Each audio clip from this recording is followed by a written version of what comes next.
Hi, this is Dr. Bo. Today we're going to be answering some of the most commonly asked questions I get from my clients regarding feline spays and neuters. Awesome. So, Dr. Bo, what is the main difference between spaying and neutering a cat? Yeah, so spaying and neutering are actually very similar in that both procedures are removing the gonads. So in females, we're removing the ovaries, and that'd be the spay. In males, we're removing the testicles, and that's commonly known as the neuter. So, how does spaying and neutering impact the health and well-being of my cat? Yeah, so there's actually a lot of great benefits to spaying and neutering, not least of which is minimizing the kittens and puppies that are going into shelters, things like that. But there's a lot of really good health benefits, so minimizing certain cancers, affecting behavioral problems, things like that. So, what are some possible conditions that can be helped or prevented by spaying or neutering a cat? Yeah, great question. So for females, for instance, there's mammary tumors that the incidence is increased when they're not spayed by a certain time period.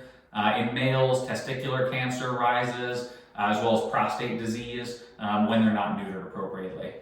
Are there any sort of behavioral changes, or will my cat's personality change after being spayed or neutered? Yeah, now I get that question a lot. A lot of times clients come in asking if they can get their cat spayed or neutered specifically to minimize certain behaviors. So marking, whining at the window, at the door, things like that.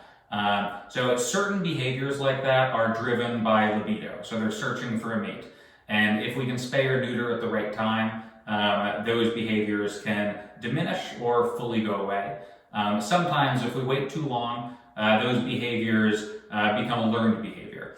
So even after we remove the initial drive, they're still going to pursue those. Now that's something we can still address. It's just going to be through behavioral training after the fact. Now, will my cat gain weight after a spay or neuter procedure? Yeah, now not necessarily. After we do that procedure, their metabolism will decrease. So it's important to consider kind of how many calories they now need. So usually after those surgeries, we're going to reevaluate that and make nutritional recommendations. But as long as we're monitoring them, they can maintain a very healthy weight. Right. Will my cat need any pain medication at home after a spay or a neuter? Yeah, now I always recommend pain medications to go home. We do our best to minimize any pain through the medications that we give before and during the procedure. But in the same way that if you go in and get a minor surgery done, it's really best to control that discomfort after the fact for a few days. Now, how long would the recovery for a spay or neuter be? Yeah, now I always recommend to people 7 to 10 days, keeping them in a clean, comfortable, warm environment. But with the advances in the procedure, the equipment used, cats are usually back to their normal activities, feeling pretty good after just a day. Great. I guess how would I go about scheduling a spay or neuter for my cat? Yeah, so the best thing to do is just give us a call, come on down.